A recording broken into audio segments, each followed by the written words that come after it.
दोस्तों, पहाड़ी गणित विषय के अंदर काफी महत्वपूर्ण स्थान रखते हैं। इस कारण से हमेशा आपको पहाड़ी याद होने चाहिए।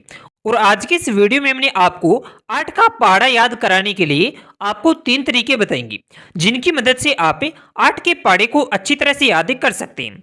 मगर आगे बढ़ने से पहले अगर आप हमारे चैनल पर नए हो तो कृपया चैनल को सब्सक्राइब जरूर करें और बेल आइकन को दबा दें। दोस्तों, हम वीडियो को शुरू करते हैं और आपको प्रथम विधि के माध्यम से 8 के पहाड़े को याद कराते हैं। जैसे कि प्रथम विधि है गुणन विधि से 8 के पहाड़े को याद करना।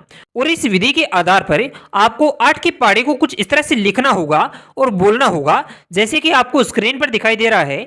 जैसे 8 एकम 8, 8 दू 16, 8 तिया 24, 8 4 32, 8 पंजे 40, 8 छिक्के 48, 8 संत 56, 8 8 64, 8 नब्बे 72, 8 दाई 80। तो इस तरह से दोस्तों आपको 8 की पहाड़ी को लिखना है और इसे बोलना है। अगर इसे याद करना है तो इसे आपको कई बार दोहराना होगा। जैसे 8 एकम 8, 8 दू 16, 8 तिया 24, 8 चौकी 32, 8 पंजे 40, 8 छिक्के 48, 8 संत 56, 8 8 64, 8 नब्बे 72, 8 दाई 80। और इसे आपको अगर याद करना है तो आप इसे स्पीड के साथ बोल सकते हैं। जैसे 8 एकम 8, 8 दू 16, 8 तिया 24, 8 चौक 32, 8 पंजे 40, 8 छक्का 48, 8 सत 56, 8 अंठे 64, 8 नब्बे 72, 8 दाई 80। तो इस तरह से दोस्तों आप गुणन विधि के आधार पर 8 के पहाड़े को याद कर सकते हैं। इसके अलावा दोस्तों नंबर 2 विधि की बात करें तो वह जोड़ विधि या योग विधि होगी, जिसके आधार पर आपको 8 का पहाड़ा इस तरह से लिखना होगा और इस तरह से बोलना होगा। जैसे कि 8 में 0 जोड़ने से 8 आते हैं, और वहीं पर अगर 8 में 8 को जोड़ा जाता है तो 16 आते हैं, और इन 16 को फिर से 8 में जोड़ते हैं तो वह 24 आते हैं। और इसी तरह से आपको जोड़ते जाना है और यह पहाड़ा बन जाएगा।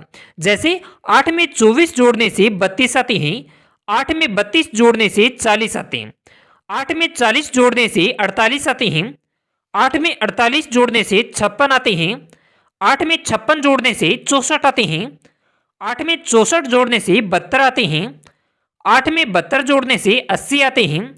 तो इस तरह से दोस्तों आप जब जोड़ते जाएंगे तो ये 8 का पहाड़ा बन जाएगा, जैसा कि अभी आपने यह समझाए। तो एक बार आप हमारे साथ दोहराएं और आपको बता देते हैं कि इसे कुछ इस तरह से बोल सकते हैं। जैसे कि 8 एकम 8, 8 दू 16, 8 तिया 24, 8 चौके 32, 8 पंजे 40, 8 छिके 48, 8 सत 56, 8 अंठे 64, 8 नब्बे 72, 8 दाई 80। इस तरह से आपको बोलना होगा और लिखने के बारे में हमने आपको बता दिया है। इसके अलावा दोस्तों नंबर 3 विधि की बात करें तो वह गुणन विधि और योग विधि का सरल रूप मान सकते हैं, जिसके अंदर आपको दो तरह की विधियां देखने को मिलेगी।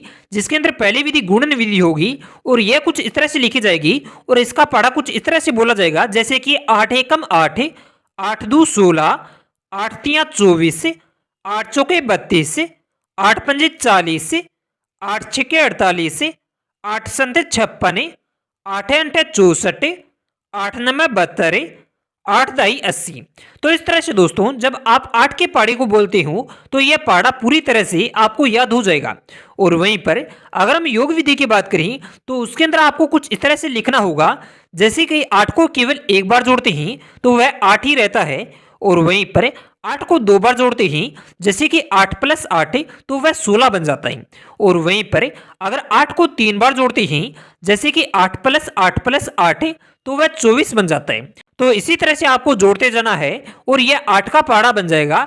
जैसे कि 8 को 4 बार जोड़ने से 32 आती हैं, 8 को 5 बार जोड़ने से 40 आते हैं, 8 को 6 बार जोड़ने से 48 आते हैं, 8 को 7 बार जोड़ने से 56 आते हैं, 8 को 8 बार जोड़ने से 64 आते हैं, 8 को 9 बार जोड़ने से 72 आते हैं, 8 को 10 बार जोड़ने से 80 आते हैं। तो इस तरह से दोस्तों यह 8 का पहाड़ा बन गया। और इसे अगर आपको याद करना है तो बोलने का तरीका यही है कि 8 एकम 8, 8 दू 16, 8 तिया 24, 8 चौके 32, 8 पंजे 40, 8 छिके 48, 8 संत 56, 8 अंठे 64, 8 नब्बे 72, 8 दाई 80। तो इस तरह से जब आप बोलेंगे तो यह पहाड़ा आपको पूरी तरह से याद हो जाएगा। तो इस तरह से दोस्तों आज की इस वीडियो में हमने आपको 8 के पहाड़े को याद कराने के लिए 3 तरीके बताए हैं। आशा है कि आपको वीडियो पसंद आया होगा। अगर कुछ पूछना हो तो कमेंट जरूर करें या फिर कमेंट में बताएं कि आपको वीडियो कैसा लगा।